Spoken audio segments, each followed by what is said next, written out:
कलीसिया में क्या चुप रहकर ही प्रभु की सेविकाई में हाथ बटाएं, या कैसे, ये हम पिछली बार देख रहे थे। आज हम देखेंगे एक माँ की विनती को। माँ आकर यीशु मसीह से विनती,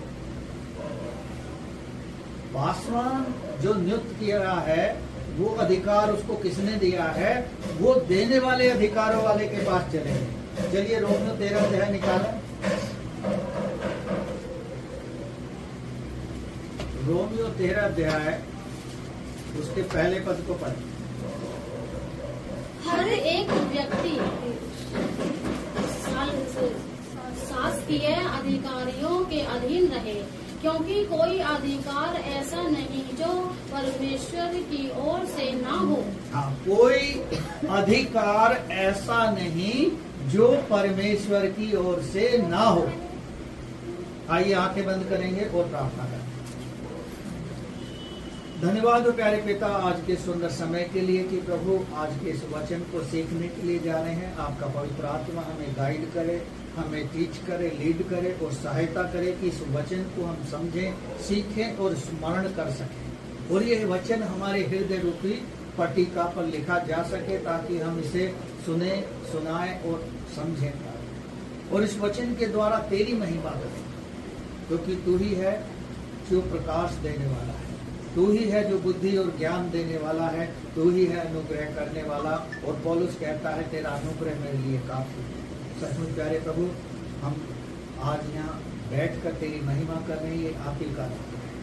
आज के वचन को सीखने के लिए पवित्र आत्मा हम सभी की सहायता करे, सीखने में, सिखाने में, और अनुग्रह यीशु मसीह आपका चाहिए। छोटी प्रार्थना उद्धार करता प्रभु यीशु के नाम से मांगते हैं, आमीन। तो हर एक शासकीय अधिकारी हो या अन्य प्रकार का अधिकारी हो, उसको अधिकार किसने दिया है? परमेश्वर ने दिया है। फिर से पढ़े उस पद को। हर एक व्यक्ति शासकीय अधिकारियों के अधीन रहे। हाँ, शासकीय अधिकारियों के अधीन रहे। हाँ, क्योंकि कोई अधिकार ऐसा नहीं जो परमेश्वर की ओर से ना हो। हाँ, कोई अधिकार ऐसा नहीं कि जो परमेश्वर की ओर से ना हो। आइए अब आप चलेंगे मत्ती 20 अध्याय को निकालेंगे। ये हमें याद रखना है कि पौलुस रोमियो की पत्री में क्या कहता है, कोई अधिकार ऐसा नहीं जो परमेश्वर की ओर से ना है। आगे पढ़ेंगे मत्ती 20 अध्याय के 20 पद से 28 तक पढ़ेंगे और धीरे धीरे पढ़ेंगे, समझेंगे इसको। तब जब्दी के पुत्र की माता ने अपने पुत्र के साथ यीशु के पास आकर प्रणाम किया और उससे कुछ मांगने लगी। उसने उससे कहा, तू क्या चाहती है? वह उससे बोली, यह वचन दे कि मेरे ये दो पुत्र तेरे राज्य में एक तेरे दाहिने और एक तेरे बाएं बैठे। यीशु ने उत्तर दिया, तुम नहीं जानते कि क्या मांग रहे हो। हाँ, बस फिलहाल यहीं रुका है।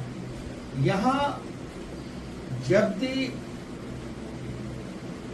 जो था, एक माँ यीशु मसीह के पास विनती लेकर आ रही है और कह रही है, ये मेरे जो दो पुत्र हैं कि प्रभु तू इन्हें एक को दाहिने बिठा और एक को बाएं बिठा। ये वचन मांग रही है यीशु मसीह से। तो क्या यीशु मसीह के पास वो अधिकार था? अधिकार था, क्योंकि जब हम यूहन्ना 15 और 16 अध्याय पढ़ते हैं, वहां लिखा है कि यीशु मसीह कहता है चेलों से कि पिता को जो पुत्र करते हुए देखता है वही पुत्र करता है, और पिता ने पुत्र को सारा अधिकार दिया है। महान आदेश में भी लिखा है, स्वर्ग और पृथ्वी पर जो सारा अधिकार है मेरे हाथ में है। यहाँ कह रही है वो साफ कि तू एक बेटे को दाहिने और एक को बाएं बिठा। लेकिन यीशु मसीह उस माँ को क्या रिप्लाई देता? आगे बढ़े। यीशु ने उत्तर दिया, तुम नहीं जानते क्या मांगते हो। हाँ, तुम नहीं जानती कि क्या मांग रहे हो। हालांकि वो दोनों पुत्र यीशु मसीह के साथ रहते थे और यीशु मसीह की शिक्षाओं में उस समय बढ़ रहे थे और यीशु मसीह के अधीन होकर अपने आप को उसके हाथों में सौंप कर सब कुछ उसके इच्छा के अनुसार कर रहे थे। लेकिन फिर भी परमेश्वर का पुत्र उस माँ को समझाना चाहता है कि वो माँ नहीं जानती कि वो क्या मांग रही है उससे। हाँ, आगे। जो कटोरा मैं पीने पर हूँ क्या तुम पी सकते हो? हाँ, जो कटोरा मैं पीने पर हूँ क्या वो तुम पी सकते हो? कौन से कटोरे की बात कर रहा है यीशु मसीह? कटोरे से मतलब क्या है? भजन संहिता को पढ़ोगे, लिखा है एक दाक रस वाला कटोरा है, जो दाक मधु वाला, जिसको मैं पीने पर, वो कड़वाहट, वो जो यीशु मसीह को क्रूस पर चढ़ाते समय यातनाएं सही, क्या वो यातना एक आदमी सह सकता है?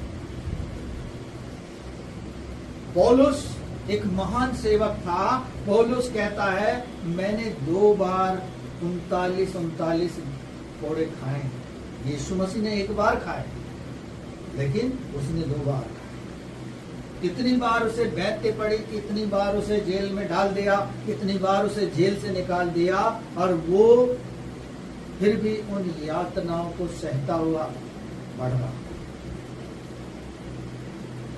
क्या हम और आप उन यातनाओं से गुजर सकते हैं? हमारे जरा सी चोट लग जाए तो हम कर रहा उठते हैं, हमारी कोई प्रार्थना ना सुनी जाए तो हम परमेश्वर के चिल्लाने लगते हैं, यदि हमसे कोई मिस्टेक हो जाए तो हम उसको इग्नोर कर देते हैं। लेकिन यहाँ उसकी माँ अपने दोनों पुत्रों के लिए यीशु मसीह से अधिकार मांग रही है, एक को दाहिने बिठा ले, एक को बाएं बिठा ले, और यीशु मसीह कह रहा है कि तू नहीं जानती कि क्या मांग रही है। क्या जो कटोरा मैं पीने पर हूँ क्या ये बच्चे पी सकते हैं? आगे चलो। उन्होंने उससे कहा, हाँ। पी सकते हैं। हाँ। उसने उनसे कहा, तुम मेरा कटोरा तो पियोगे, पर अपने दाहिने और बाएं किसी को बैठाने का काम मेरा मेरा काम नहीं, पर जिनके लिए मेरे पिता की ओर से तैयार किया गया इन्हीं के लिए है। हाँ, मेरे पिता की ओर से जिनके लिए तैयार किया गया है, जिनको जिम्मेदारी सौंपी गई है, परमेश्वर पिता उसी को वो जिम्मेदारी देगा। बहुत सारे बच्चों की हम हिस्ट्री देखते हैं, जो सैमुअल की पुस्तक में हम पढ़ते हैं, जो हन्ना को बेटा हुआ था पहला, उसने परमेश्वर को समर्पित कर दिया था। हम निर्गमन की पुस्तक में पढ़ते हैं कि वहाँ परमेश्वर का वचन बताता है कि पहलौठा मेरा है, चाहे वो पशु का हो चाहे इंसान का हो, कोई भी हो, पहलौठे पर अधिकार परमेश्वर का है। पहलौठा जो है परमेश्वर का होता है, और वो कह रहा है कि कटोरा क्या तुम पी सकते हो? पी तो सकते हो, लेकिन ये अधिकार पिता के पास है और उसके लिए उसने सौंप रखा है। आप विली ग्राहम के बारे में शायद नहीं पढ़े होंगे। विली ग्राहम की माँ ने अपने बेटे के लिए 26 साल अलग रह के प्रार्थना करी, तब वो ऐसा बना कि उसकी परछाई से ही नहीं, उसकी आवाज से भी लोग चंगे हो जाते। भारत जैसे देश में उसको आने के लिए गवर्नमेंट ने बैन कर दिया था कि हमारे देश में मत घुसना। परमेश्वर के लिए उस माँ ने अपने बेटे के लिए प्रार्थना करी कि मेरे बेटे को तो इस्तेमाल कर। लेकिन उस माँ ने क्या प्रार्थना में यह अधिकार भी मांगा होगा कि तुम इस बेटे को अपने दाहिनी ओर बिठा ले? ये तो अधिकार हमें परमेश्वर के द्वारा मिलता है, और परमेश्वर जांच कर परख कर वो अधिकार देता है। एक और पद पढ़ेंगे मेरे साथ, रेखा बहन पढ़े जरा। नीति वचन 20 अध्याय के 11 पद को पढ़े, वहां परमेश्वर का वचन क्या कहता है। कि जो अधिकार हम मांग रहे हैं उस अधिकार का हमें पता होना चाहिए कि परमेश्वर उस अधिकार को हमें दे सकता है या नहीं दे सकता है, उस अधिकार के काबिल भी है या नहीं। हाँ, नीति वचन 20 का 11 धीरे धीरे पढ़ना, सब लोग ध्यान से सुनना। लड़का भी अपने कामों से पहचाना जाता है। लड़का जो है, लड़का हो या लड़की, अपने कामों से पहचाने जाते हैं। जब यीशु मसीह पैदा हुआ वो अपने कामों से पहचाना गया। उसके माता पिता उसको प्रति वर्ष जो फसह के पर्व में लेकर जाते थे, ये हम माता पिताओं के लिए एक आज्ञा परमेश्वर ने छोड़ दी कि जब यीशु मसीह के माता पिता प्रति वर्ष उसको फसह के पर्व में ले जाते हैं, तो हम माता पिता की जिम्मेदारी है कि अपने बच्चों को परमेश्वर के भवन में प्रति संडे लेकर जाए, क्योंकि हमारे कामों के द्वारा ही परमेश्वर हमें पहचानता है, हमारे कामों के द्वारा ही वो हमें आगे बढ़ाता है और ऊंचे पर लेकर जाता है। यहाँ भी नीति वचन में राजा सुलेमान कहता है, लड़का या लड़की अपने कामों के द्वारा पहचाने जाएंगे। हाँ, आगे कि उसका काम पवित्र और सीधा है या नहीं। पवित्र और सीधा है कि नहीं, ये हमें पहचानना है। और जिसको ये पहचान हो जाएगी वो फिर परमेश्वर के भय में चलने वाला बन जाएगा।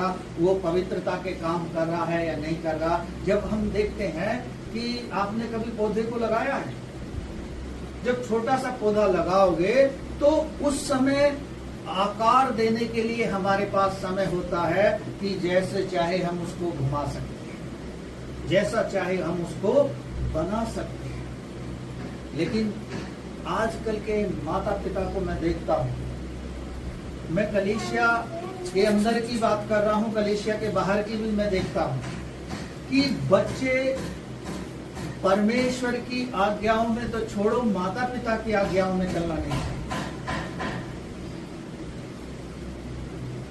कुछ बच्चे ऐसे हैं कि उन्हें पता है, सब कुछ पता है कि हम क्या कर रहे हैं, लेकिन लिखा ना पहला यूहन्ना की पुस्तक में कि संसार के ईश्वर ने उनकी बुद्धि को अंधा कर दिया है, यानी उन्हें चमकता नहीं है। यीशु मसीह को जानते हैं, यीशु मसीह को पहचानते हैं, यीशु मसीह से आशीषें पाई हैं, लेकिन फिर भी हमने उसका साथ छोड़ देने का निर्णय ले रखा है। यहाँ लिखा है बेटा बेटी अपने काम के द्वारा पहचाना जाएगा कि उसके काम सिधाई के हैं या पवित्रताई के हैं या बुराई के हैं। यदि बच्चों के कदम बुराई की ओर बढ़ रहे हैं तो माता पिता को पता होता है, ऐसा नहीं है कि नहीं पता। लेकिन कुछ बच्चे बहुत ही चतुराई से माता पिता को अलग कर देते हैं। कारण कुछ भी हो सकता है, रीजन कुछ भी हो सकता है, लेकिन नीति वचन को जब आप पढ़ोगे लिखा है जब कोई किसी से अलग हो जाता है, चाहे बच्चा हो या माता पिता हो या कोई भी हो, किसी से अलग हो जाता है तो समझ लो वो अपनी इच्छा पूरी करना चाहता है। और उस इच्छा को पूरी करने के लिए वो नहीं चाहता कि उसके मार्ग में कोई बाधा आए, कोई रुकावट बने, कोई किसी प्रकार की विघन उसके काम में डले। इसलिए वो क्या कर लेता, अपने आप को रास्ता बदल लेता, अलग हो जाता। लेकिन हमारा जो बच्चा है, आप लूका 2 अध्याय के 52 पद को पढ़ोगे, लिखा है फिर यीशु मसीह बुद्धि में, ज्ञान में, डील डौल में और परमेश्वर और मनुष्य दोनों के अनुग्रह में बढ़ता गया। परमेश्वर के अनुग्रह में और मनुष्य के अनुग्रह में वो बढ़ता गया। क्यों? क्योंकि परमेश्वर का अनुग्रह सबसे पहले था। मनुष्य कौन थे? जो उसके परिवार के लोग थे, जो उसको अच्छी शिक्षाओं में लेकर चल रहे थे। आज हम देखते हैं जहां भी है, मूवी हो या कहीं भी हो, मसीह लोगों की बुराई को दिखा देते हैं। कोई गुंडागर्दी हो रही है तो ग्रेवयार्ड में दिखाते हैं कि जो गुंडे लोग हैं वहाँ गुंडागर्दी कर रहे हैं। लेकिन क्या मसीह लोगों का ऐसा कैरेक्टर है? अभी तक जहां मैं समझता हूँ, लोगों से जब मिलता हूँ, चाहे वो कलीसिया के बाहर हो या कलीसिया के बाहर के हों, लोग मसीह लोगों की तारीफ करते हैं, लेकिन हमारे अपने ही लोग अपनी प्रशंसा खुद करते रहते हैं, दूसरों से करने का अवसर ही नहीं देते। दूसरे प्रशंसा करें तो बहुत अच्छा है, यदि हम प्रशंसा कर रहे हैं तो क्या अच्छा हमारे लिए? कुछ भी अच्छा नहीं। हर कोई चाहता है कि अपनी प्रशंसा मैं खुद कर लूं। आपने देखा होगा, उदाहरण के लिए, जब आप कभी शादी विवाह में या पार्टियों में जाते हैं तो बहनें एक दूसरे से पूछती हैं कैसी लग रही है, ये आज ही मेरे पति ने दिलाया है साड़ी, इतने हजार की, मतलब कीमत भी आपको बता देगी, सारी चीजें बता देगी। यदि उनसे सूट पहन रखा है तो कह देगी 5,000 का। दूसरा आदमी सोच के ताज्जुब करेगा कि 5,000 तो मेरी तनख्वाह है, ये 5,000 का सूट ही पहन। तो ऐसे क्या सोचते हैं कि हमारी प्रशंसा लोग करें, लेकिन पौलुस क्या कहता है? मत्ती में लिखा है कि मनुष्यों को दिखाने के लिए कोई काम मत करो। पौलुस कहता है गलतियों की पत्री में, मैं मनुष्यों को प्रसन्न करने के लिए कोई भी काम नहीं कर रहा। मनुष्य कभी प्रसन्न नहीं हो सकता, क्योंकि उसकी लालसाएं, अपेक्षाएं ऐसी हैं कि निरंतर बढ़ती जाए, कम नहीं हो रही। क्योंकि कम हो जाएंगी तो वो अपने आप को वश में, कंट्रोल में कर लेगा। आज उसे मान लिया कहीं रास्ते में जा रहा 1,000 रुपए मिल जाए तो वो अगली बार अपेक्षा करेगा कि प्रभु आपके 5,000 मिल जाए। नेक्स्ट टाइम उसकी अपेक्षाएं जो है इस प्रकार से बढ़ती चली जाए। उसी प्रकार हम परमेश्वर की जब आशीषों में आगे बढ़ रहे हैं, परमेश्वर में बढ़ रहे हैं, तो हमें वचन का ज्ञान होना चाहिए। जो अधिकार हम मांग रहे हैं, जो चीज हम मांग रहे हैं, उसके बारे में हमें पता होना चाहिए। क्या कहता है? फिर से पढ़ेंगे उसी पद को। लड़का भी अपने कामों से पहचाना जाता है कि उसका काम पवित्र और सीधा है या नहीं। सुनने के लिए कान और देखने के लिए जो आंखें हैं, उन दोनों को यहोवा ने बनाया है। हाँ, देखने के लिए आंख और सुनने के लिए कान परमेश्वर ने बनाए हैं। माता पिता को दिया है सब कुछ परमेश्वर ने कि बच्चे को देख लो किस रास्ते पर चल रहा है। लेकिन आज की जो युवा पीढ़ी है अपने आप को ऐसा पेश कर रही है बनाकर कि उससे बड़ा बुद्धिमान कोई नहीं। कोई कहता है मेरे माता पिता ने मेरे लिए कुछ नहीं किया। पैदा होने से लेके वो 20 या 25 साल की आयु में आ गई या आ गया बच्चा, वो कह रहा है मेरे माता पिता ने कुछ नहीं किया। जैसे वो पेट से निकलती कूदने फांदने लगा, नाट्य बन गया। इसके लिए भजन संहिता 103 में लिखा है, तू परमेश्वर के किए हुए उपकारों को ना भूलना। निर्गमन की पुस्तक को पढ़ोगे या लय व्यवस्था को, तो वहाँ लिखा है जब तुम्हें खाने पीने को अच्छा मिलने लगे और सब कुछ ठीक होने लगे, तब तुम संसार की इसी रीति पर मत चलने लगे, क्योंकि देने वाला परमेश्वर है। भजन संहिता को पढ़ोगे, लिखा है परमेश्वर एक को घटाता है, दूसरे को बढ़ाता है। हो सकता है हमें बढ़ा रहा है, लेकिन हमारे कार्य ऐसे हैं कि परमेश्वर घटाने पर उतर आएगा, क्योंकि परमेश्वर को हम और आप ही मजबूर करते हैं। यशा 59 अध्याय को पढ़ोगे, लिखा है वहां कि हमारे ही अधर्म के कामों ने, क्या लिखा? हमारे ही अधर्म के कामों ने हमको हमारे परमेश्वर से अलग कर दिया है। अधर्म के काम क्या है? यहाँ कह रहा है पवित्र और सिधाई के काम क्या है? परमेश्वर का वचन कहता है पहला पत्रस में, मैं पवित्र हूँ, तुम भी पवित्र बनो। यदि तुम्हें कुछ चाहिए तो परमेश्वर से मांगो। कुछ चीजें ऐसी हैं जो माता पिता दे सकते हैं, कुछ चीजें ऐसी हैं जो माता पिता नहीं दे सकते हैं।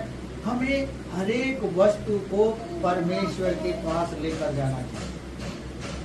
फिलिप्पी 4 अध्याय को पढ़ोगे, लिखा है तुम्हारे प्रार्थना विनती धन्यवाद के साथ परमेश्वर के सम्मुख उपस्थित किए जाए। प्रार्थना और विनती और धन्यवाद, जो प्रार्थना सुन ली है उसके लिए धन्यवाद करो, जो विनती है उसके सामने रख दो, परमेश्वर पूरी करेगा। कई लोगों को मैं देखता हूं कि बच्चे को कुछ लोग गाली देना सिखाते हैं, ऐसा बोल दे वैसा बोल दे, लेकिन उस परिणाम को वो ये नहीं समझते कि जब हमने आज से ये शिक्षा दी है, आगे जाके ये शिक्षा किस काम आएगी। मुझे याद है कि एक माता पिता अपने बच्चे को अच्छी चीज सिखाना चाहते हैं, लेकिन कुछ ऐसे हैं माता पिता जो अच्छी चीज से कोई परवाह ही नहीं रखते। मैं 2-3 दिन पहले गुलावती में था, एक भाई से बात कर रहे थे, कह रहा मास्टर जी दुआ करना बच्ची जो बीमार है। मैंने किस प्रार्थना हम कर रहे हैं, लेकिन आप भी उसके लिए प्रार्थना करो कि बच्चे के अंदर इम्यूनिटी सिस्टम कमजोर है। इम्यूनिटी सिस्टम से मतलब है जो उसका शरीर है वो बीमारियों से लड़ने की क्षमता उसके शरीर के अंदर नहीं। शायद वो शुरू में उस चीज के लिए प्रार्थना नहीं कर पाए, इसीलिए वचन में लिखा है यीशु मसीह बुद्धि में ज्ञान में डील डॉल में बढ़ता गया। हम अपने बच्चे के लिए ये प्रार्थना नहीं करते हैं कि प्रभु ये बेटा या बेटी तेरी दी हुई बुद्धि में ज्ञान में डील डॉल में बढ़ता जाए, ताकि आने वाले दिनों में ये आपके लिए महिमा का कारण बन सके। आपके लिए हन्ना को मालूम था और सब कुछ उसे पता था, उसने सैमुअल को दान कर दिया और फिर मुड़कर भी उसके पास नहीं गई। छोटे सा बच्चा था, दूध छुड़ाकर उसको वहां एली के पास छोड़ आई कि जाकर याजक की सेवा कर। और आज हम अपने बच्चों को उस चीज से बचाते हैं। क्यों? क्योंकि वो सेवा हम नहीं करना चाहते। आज लड़ाई क्या है कि मुझे ये पद मिल जाए, चाहे संसारिक रूप से देख लो, चाहे कलीसियाओं में देख लो। कलीसियाओं में मैं अक्सर देखता हूं कि लोग पास्टर पे एक आरोप लगाते हैं, ये उसकी सुनता है, हमारे नहीं सुनता। इसके साथ वो लोग ज्यादा रहते हैं, आजकल उन्हीं के बहकाए में है। क्या आप सोच रहे हो कि परमेश्वर के दास को कोई बहका सकता है? कोई बहका सकता है? परमेश्वर का भला आत्मा उसके अंदर रहता है। और वचन कहता है, नीति वचन 15 अध्याय को पढ़ोगे, भले और बुरे पर परमेश्वर की आंखें लगी रहती हैं। पासवान जो है यदि उस परिवार की सुन रहा है तो वो परमेश्वर की भलाई के लिए सुन रहा है, क्योंकि परमेश्वर जानता है और परमेश्वर ही अपने सेवक को या अपने लोगों को इस्तेमाल करता है। आपने शायद निर्गमन की पुस्तक नहीं पढ़ी होगी, वहां जब मूसा और हारून को परमेश्वर भेजता है कि इजराइलियों की चिल्लाहट और पुकार को मैंने सुना है, आप दोनों जाओ और उन्हें निकाल कर लाओ। वो दोनों शुरू में मना करते हैं, लेकिन जब बाद में चले जाते हैं तब परमेश्वर ये भी कहता है साथ साथ, मैं फिरौन के मन को कठोर कर दूंगा। वो तुम्हारी सुनेगा नहीं, लेकिन मैं इसलिए करूंगा कि इजराइल के लोगों के साथ साथ फिरौन के मिस्र के लोग देख सकें कि परमेश्वर आश्चर्यक्रम करने वाला परमेश्वर, वो अद्भुत करने वाला परमेश्वर है। और उसने आश्चर्यक्रम मिस्र में किए, लोगों ने फिर भी उस पर विश्वास नहीं किया। वही चीज आज कलीसियाओं में है। कलीसिया में भी लोग आश्चर्यक्रमों को देखते हैं, विश्वास करते हैं, लेकिन कुछ समय के बाद अपनी जरूरतें पूरी होने पर दूर हो जाते हैं। लेकिन वो लोग उस चीज को भूल जाते हैं। जब हमने सुना था अधूरे सुधार के विषय में, क्योंकि वो सुधार ज्यादा समय तक हमारे जीवन में बना रहना चाहिए। यहाँ माँ एक विनती कर रही है कि मेरे बेटे को दाहिने बिठा ले या बाएं बिठा ले, और वचन कह रहा है सुलेमान राजा के द्वारा कि उसके कामों से वो पहचान कर परमेश्वर उसे नियुक्त करेगा। अधिकार मेरे पास है, लेकिन उसका इस्तेमाल मुझे जब परमेश्वर करवाएगा तब मैं करूंगा। मैंने पिछले दिनों कलीसिया में बहुत लोगों को मौका दिया, लेकिन मौके के अनुसार वो खराई पे खड़े नहीं उतरे। खराई से खड़े उतरने का मतलब ये था कि उस काम में वो आगे बढ़ते जाए। जैसे मैंने कहा कि जिसको भी सेवा का काम करना है, मैं नाम भी बताए थे कि यहाँ आकर सुबह ही आ जाए और दरी वगैरह बिछाए और अपने आराम से बैठे, और बैठने के बाद कुछ देर समय परमेश्वर को दे और कहे कि प्रभु तू लेकर आया है, मुझे तैयार कर कि मैं घर की और परिवार की चिंता को भुलाकर तेरी और अपने मन को लगा सकूं, तेरी उस आवाज को सुन सकूं जो तू मुझे आज सुनाना चाहता है। हम आ तो समय से पहले गए, लेकिन हमारे जो मन है, मुझे तो पता था आज 9 बजे से नहीं है, 9:30 से है। कोई कह रहा मुझे पता ही नहीं था, और जो आते ही नहीं है उन्हें तो कुछ भी नहीं पता। लेकिन वो हमारे पास समय था बहुमूल्य कि हम परमेश्वर के चरणों में बैठ गए थे, आराधनालय में आ गए थे, तो हम परमेश्वर के हाथ में सौंपते और प्रभु से अपनी अपेक्षाओं को रखते। लेकिन कोई कहीं की बात करता है, कोई कहीं की बात करता है। परमेश्वर ये चाहता है कि हम स्तुति गीत गाते रहें हमेशा, लेकिन हम क्या सीख रहे हैं, ये परमेश्वर का वचन बताएगा। आगे बढ़ेंगे, वापस आ जाएंगे मत्ती 20 में।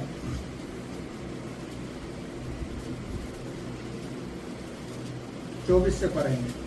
यह सुनकर 10 चेलों ने उन दोनों भाइयों को क्रोध हुए। हाँ, चेले देखकर गुस्से में आ गए कि देखो अपनी माँ को सिफारिश में ले आए कि हमें यह अधिकार दिलवा दे। उन्हें गुस्सा आ गया। चर्च में भी ऐसे लोग होते हैं, कोई कुछ कह के पास्टर से उसको करवा ले तो बहुत अजीब तरीके से देखते हैं। मैंने दूसरी चर्चों में भी देखा है, जब मैं प्रीचिंग के लिए जाता हूँ, लोग दबेश्वर में भी कहते हैं कि जी हमारे जो पास्टर जी है ना, फलाने व्यक्ति के ज़्यादा सुनते हैं। मैंने कि ऐसा मत सोचो, वो प्रभु के दास हैं, परमेश्वर ने उन्हें इस बात के लिए तैयार कर रखा होगा। आप उसके लिए प्रार्थना करें। 100 बातों की एक बात में आप उस जवाब को दे दो कि वो आगे को आपसे और कोई बुराई ना कर पाए। लेकिन अक्सर लोगों में होता है, एक ने बुराई छेड़ी कि हाँ पास्टर मेरी नहीं सुनता, तो फिर वो अपनी 10 बात आपको बता देगा। अरे मैंने भी ऐसे सोचा था, मैं भी ऐसे ही करता था, लेकिन वो मेरी भी नहीं सुनता। मुझे याद है जब मैं जॉब करता था, तो हम एक बार मसूरी में थे, तो एक जो हमें टीचिंग के लिए आए थे परमेश्वर के दास, रात में हम बैठे, डिनर के बाद एक आधे घंटे का एक सेशन था। उसमें उन्होंने एक रील होती है ना जिससे सिलाई करती है बहन, वो ले रखी थी और गोल सर्कल बना रखा। उसने एक के हाथ में उसका एक कोना सिरा दिया और उसने कहा कि इस व्यक्ति के विषय में 2 बुरी बातें बोल रहे। उसने बोल दी, फटाफट बोल दी। फिर कुछ देर बाद उसका नंबर आया, उसने कहा अब इसकी 2 अच्छाई बताओ। अच्छाई बनाने में सब पता है। मैंने कहा कि देखो पहले तो अच्छा बुराई पूछ ली, अब अच्छी क्या बात बताओ, ये तो बुराई है। लेकिन बुरे व्यक्ति में भी कुछ अच्छी चीजें होती हैं। कहने का अभिप्राय ये है कि परमेश्वर भले और बुरे दोनों पर ध्यान रखता है और उनको परख कर ही आगे लेकर आता है। आगे चलिए 25 पढ़े। परंतु यीशु ने उन्हें अपने पास बुलाकर कहा, तुम जानते हो कि यहूदियों के अधिकारी उन पर प्रभुता करते हैं और उनके बड़े लोग उन पर अधिकार जताते हैं। अन्य जाति का मतलब है जो परमेश्वर को जानते नहीं हैं और परमेश्वर को पहचानते नहीं हैं, परमेश्वर के बारे में उन्होंने सुन रखा है, वो लोग इस चीज की खोज में रहते हैं। वो लोग इस चीज की खोज में रहते हैं। और मैंने अक्सर देखा है बड़ी बड़ी मीटिंगों में, सभाओं में जाकर कि हमारे अपने लोग भी इस बात की ताक में रहते हैं। एक जगह गाजियाबाद की कहानी है कि बहुत बड़ा वर्शिप हो रही थी, मतलब प्रोग्राम था बेनेडिक्टस में, वो गीत गा रहे थे, वर्शिप कर रहे थे, जो कि फिल्म इंडस्ट्रीज का गायक कलाकार भी है, अब वो मसीह के लिए गाता है। और वहां ही ऐसा चमत्कार हुआ था, आश्चर्यक्रम हुआ था कि गाजियाबाद के आसपास खूब बारिश हो रही थी, जहां प्रोग्राम हो रहा था वहां एक बूंद भी नहीं। उस आश्चर्यक्रम को भी लोग भुलाकर क्या कह रहे थे, स्टेज पर उस पास्टर को बिठा दिया, मुझे नहीं पूछा, जबकि मैंने इस काम के लिए इतना चंदा दिया था। उनमें मन में गुस्सा बढ़ा। एक कह रहा तो मुझे थोड़ा सा साथ दे दे, मैं तो इनकी धजिया उड़ा दूं। तो प्रभु का काम हो रहा है, प्रभु की महिमा हो रही है। प्रभु ने ऐसा आश्चर्यक्रम गाजियाबाद क्षेत्र के लिए कर दिया कि सब जगह बारिश हो रही है, लोग भीगते हुए आ रहे हैं और वहां देख रहे हैं दुकानें नहीं, लोग सूखे बैठे हैं, वर्शिप करने, गीत गा रहे हैं। लेकिन कुछ लोगों में आपस में तनातनी हो रही है कि मुझे मुख्य स्थान नहीं। मेरे कलीसिया के लोग देखे हुए, हाँ हमारा पास्टर तो बड़े पास्टर के बीच में बैठा है। लोग इस तरह से मारामारी कर रहे हैं अधिकारों के लिए। और एक जगह की ऐसी कहानी है, तो वो भी गाजियाबाद में ही प्रोग्राम हुआ। मैं, मेरी पत्नी और बेटी गए थे हम प्रोग्राम, तो ये कह रहे आगे चलेंगे, मैंने कि पीछे बैठ जाओ। हम सबसे पीछे बैठे। जिन्होंने इनवाइट किया था वो आए और हाथ पकड़ के ले गए, अरे पास्टर जी आप यहाँ बैठे हो, आगे चलो। उसमें ज्यादा महान, और हम आगे जाके पहले ही बैठ जाए, वो कहेगा भैया जो आप पीछे हो जाए, वो आ रहे हैं अच्छे कपड़े वाले आ रहे, तो उसमें महानता नहीं है। इसलिए पहले से ही अपना स्थान ऐसा चुन लो कि परमेश्वर आपके कामों को देखकर आपको पहचान ले और आगे ले जाए। Hallelujah, hallelujah. आगे चलो। परंतु तुम में ऐसा नहीं होगा, परंतु जो कोई तुम में बड़ा होना चाहे वह तुम्हारा सेवक बने। हाँ, जो बड़ा होना चाहता है वो सेवक बने। यीशु मसीह ने सारे सवालों का जवाब एक शब्द में दे दिया, जो बड़ा बनना चाहता है, अधिकार लेना चाहता है, वो सेवक बने। एक बेटी मुझसे कहती है, हाँ मैंने भी देखा है आपको, मेरे मन में भी बहुत सारी इच्छा थी सेवा को लेकर, ऐसा करूंगी वैसा करूंगी, लेकिन कोई किसी को मौका नहीं देता। मैंने कि किसकी बात कर रहे हो? आपके नहीं कर रहे, जबकि मुझे कह रही थी, मैं समझ रहा, क्योंकि ऐसा तो नहीं है कि हम समझे नहीं। मैंने कि किसकी बात कर रहे हो? नहीं, ऐसा मैंने देखा है, लोग ऐसा कर रहे हैं। मैंने की पहली बार मैंने कई लोगों से कहा कि भाई ऐसा करो, तो करना चाहिए। जब एक चीज में तुम खरे निकलोगे तभी तो परमेश्वर आगे का रास्ता बताएगा। यदि उसी पॉइंट पे आके अटक गए और अटके रहोगे बहुत दिन तक, तो फिर कैसे होगा?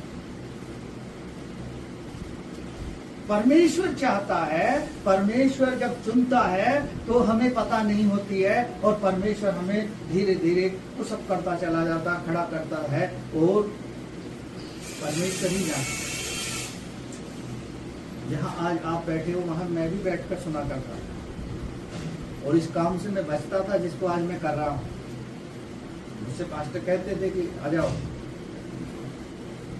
लेकिन आज लोग चाहते हैं कि मैं जाऊं।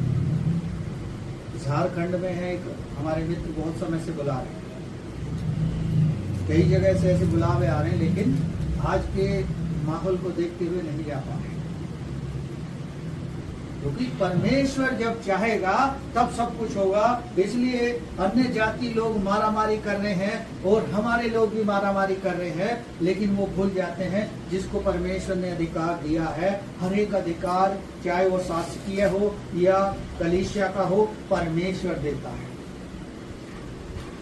परमेश्वर अधिकार देता है और उन अधिकारों का इस्तेमाल करने के लिए भी परमेश्वर बुद्धि और ज्ञान देता है। आगे पढ़ें। और जो तुम में प्रधान होना चाहे वह तुम्हारा दास बने। हाँ, जो प्रधान होना चाहे, मान लिया जिसको बड़ी पोस्ट चाहिए वो दास बन जाए, पहले सेवा करना सीख ले। ये नहीं अरे ये पूरी बना रहे हैं, मैं तो 1 मिनट में 15-20 निकाल देती, और जब निकालने की बारी आती है तो पसीना आ रहा, गर्मी हो रही। ऐसा कहने से काम नहीं चलता, सेवा करके दिखानी पड़ती है। यीशु मसीह कहता है मैं सेवा टहल करवाने नहीं करने आया। मुझे याद है गुलाटी में एक बहन गवाही दे रही थी कि जी आप भी गुरु हो और भी गुरु मैंने देखे हैं, जवान लड़कियों से पैर दबवा रहे हैं, सर दबवा रहे हैं, हाथ पैर दबवा रहे हैं। मैं कि वो बड़े वाले गुरु, हम छोटे लेवल वाले गुरु। क्योंकि वचन कहता है गुरु केवल एक ही है, गुरु केवल एक ही है, वो है परमेश्वर पिता। हर कोई गुरु कहलाना चाहता है, और जिसे थोड़ा सा परमेश्वर का ज्ञान हो जाए वो अपने आप को रेवरेंड लिखने लगता है। रेवरेंड ये रेवरेंड होता कौन? पास्टर को तो लोग सब समझते हैं, लेकिन पास्टर से भी एक बड़ी पदवी है रेवरेंड लगाते हैं, और रेवरेंड से भी एक बड़ी पदवी है जो डॉक्टर लगाते हैं। तो लोग उस चीज को लगाने तो लगते हैं, मैं डॉक्टर ये मैं रेवरेंड ये रेवरेंड लगाने से आपको जो लाभ मिलेगा उस लाभ के बारे में सोचो तो सही, पहले उस लायक बनो तो सही। लिखा है जो प्रधान बनना चाहता है वो दास बन जाए, सेवा करने वाला बन जाए। लेकिन सेवा हम कैसे करें? किसी बहन से मेरी चिढ़ है या कोमल से मैं चिढ़ता हूँ, अब मुझे कह दे पास्टर की कि तुझे आप कोमल को खिलाओ, तो मैं कहूँगा उसी के पास नहीं जाने का, सबके पास चले जाओ, क्योंकि मन में ऐसा है खटास। तो हम कैसे बड़े बन जाएंगे?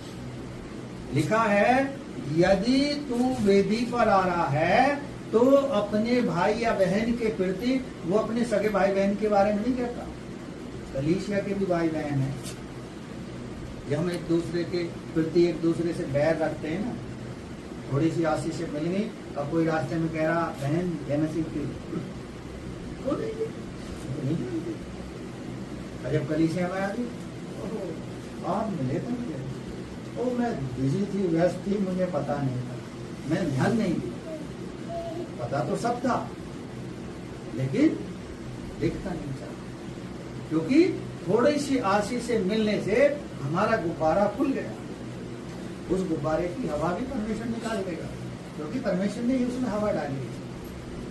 हम अपने आप को भुलाकर अन्य जातियों की तरह अपने अधिकारों की ओर देखने लगते हैं। आगे बढ़े। जैसे कि मनुष्य का पुत्र वह इसलिए नहीं आया कि उसकी सेवा टहल की जाए, परंतु इसलिए आया कि आप सेवा टहल करें और बहुतों की छुड़ौती के लिए अपने प्राण दे। बहुतों की छुड़ौती के लिए अपने प्राण दे। क्या हम ऐसा कर सकते हैं? पौलुस कहता है हर एक प्रेरित, हर एक मसीह का सेवक अपने प्राणों को हथेली पर लेकर घूमता है, क्योंकि मृत्यु की आज्ञा उनकी हो चुकी है, लेकिन कब आएगी ये परमेश्वर जानता है, किसके द्वारा आएगी ये परमेश्वर जानता है, और यीशु मसीह को अपनी मृत्यु के बारे में पहले से ही पता है। आप चारों सुसमाचार पढ़ोगे, यीशु मसीह ने अपने चेलों से 3 बार कहा था कि अपनी मृत्यु की भविष्यवाणी कर दी थी, तुम में से ही एक मुझको पकड़वाएगा और वह क्रूस पर चढ़ाया जाएगा, लेकिन चेले समझते नहीं थे। क्यों? क्योंकि चेलों की समझने की शक्ति नहीं है। बार बार वो कहता रहा, अब मैं जा रहा हूं, अब मैं जा रहा हूं, तुम मुझसे पूछते नहीं हो कि मैं कहाँ जा रहा हूं। चेले आपस में ही सोचते रहते, पता नहीं क्या कह रहा हूं। जैसे कलीसिया में लोग हैं, पास्टर की नहीं समझते तो कहते हैं पता नहीं हमारे पे समझते। और जब हम सुन रहे हैं, समझ रहे हैं, सब कुछ कर रहे हैं, फिर ही हम याद नहीं रख रहे हैं। यानी ये जो दरवाजा है, इसके अंदर सब कुछ है और इस दरवाजे के बाहर कुछ नहीं। जैसे ही कलीसिया के लोग दरवाजा खोदेंगे, फिर वो अपने उसमें मस्त हो जाएंगे। क्या कहते हैं? अपने ही रंग में रंग ले जाओ।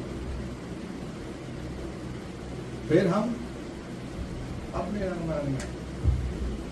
फिर आता है संडे, दरवाजा खोद जाते हैं, फिर पूछा जाता है, हाँ नहीं पिछले संडे क्या हो रहा था। यदि उनसे ये पूछ लो तुमने आज क्या खाया है, तो जल्दी से बता दें। अंडा ब्रेड खाया है या पराठे खाए हैं, तो बता देंगे कि आज मैंने ये खा के आया, क्योंकि वो चीज याद है। ये भी अंडा ब्रेड ही है, ये भी हमें याद रहना चाहिए, क्योंकि परमेश्वर का वचन साफ कहता है, बहुतों की छुड़ौती के लिए हमें प्राण देने के लिए तैयार भी रहना चाहिए और सुसमाचार लोगों तक पहुंचाना चाहिए। Hallelujah, hallelujah. इसलिए जो वो माँ अधिकार मांग रही थी, अधिकारों के बारे में यीशु मसीह ने भली भांति समझा दिया कि ये अधिकार पिता के पास है और पिता ही देखकर पहचान कर वो अधिकार आपको देगा। इसलिए हमारे पास वो अधिकार नहीं है। हमें उन अधिकारों के बारे में जानना चाहिए, समझना चाहिए, वचन से प्रार्थना के द्वारा पूछना चाहिए, परमेश्वर से अगुवाई मांगनी चाहिए। Hallelujah, hallelujah. आइए कोरस गाएंगे।